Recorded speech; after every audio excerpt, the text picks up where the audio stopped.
que l'Africain va se réveiller. L'Africain est stupide en Afrique. L'Africain est stupide en Amérique. L'Africain est stupide en Amérique du Sud. L'Africain est stupide dans les Caraïbes. Partout où nous voyons des Noirs, nous faisons certaines des choses les plus stupides. Ce qui se passe au Burkina Faso doit être soutenu. Ce qui se passe au Mali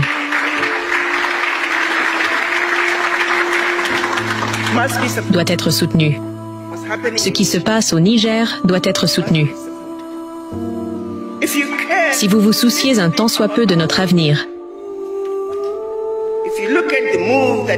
si vous regardez le geste que le Niger a fait en disant simplement que la France ne pouvait plus acheter notre uranium pour 0,80 € le kilo, alors que nous savons très bien qu'ils le vendent à 200 € le kilo. Le Niger réalisait environ 1 milliard grâce à la vente de son uranium par an, tandis que la France réalisait près de 300 milliards.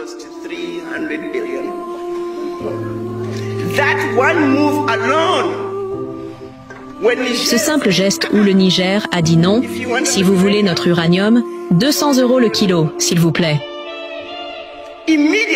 Immédiatement. 300 milliards, 1 milliard. Il ne faudra pas grand-chose pour changer l'Afrique. Nous avons ce qu'il faut. S'il y a une chose dont nous sommes très chanceux, c'est que nous sommes dotés de tout ce dont le reste du monde a besoin. La vérité est que nous n'avons pas besoin du monde.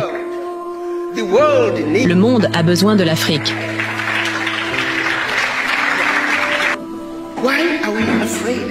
Pourquoi avons-nous peur? Parce que nous avons été vaincus, là où cela compte le plus, dans notre esprit.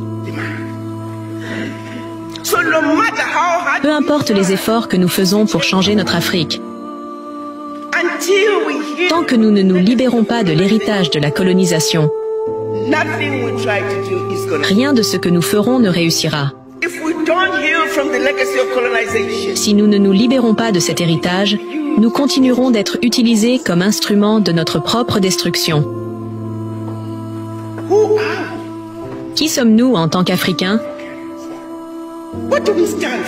Que représentons-nous? J'ai défié la CEDEAO lorsqu'ils essayaient de mobiliser une armée pour aller combattre le Burkina Faso, le Mali et le Niger. Nous pouvons avoir un coup d'État. Ai-je dit, aidez-moi à comprendre quelque chose. La France a fait des coups d'État contre ces nations depuis des siècles. Quand la France oblige ces pays à déposer leurs réserves bancaires auprès d'elle, c'est un coup d'État. Un coup économique. Président Tinubu, qu'avez-vous fait face à ce coup d'État?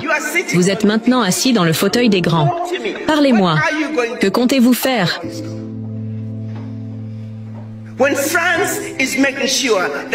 Alors que la France s'assure que toutes les ressources naturelles de ces pays lui appartiennent. C'est un coup d'État. Qu'allez-vous faire à ce sujet? Ce sont des coups d'État. Mais d'une certaine manière, nous ne les voyons pas comme tels. Parce que ce sont les Blancs qui les font. Si un homme noir faisait quelque chose à un autre homme noir, oh, vous savez, ils appelleraient ça du harcèlement. Nous avons un sérieux problème en tant qu'Africains. Nous ne réalisons même pas à quel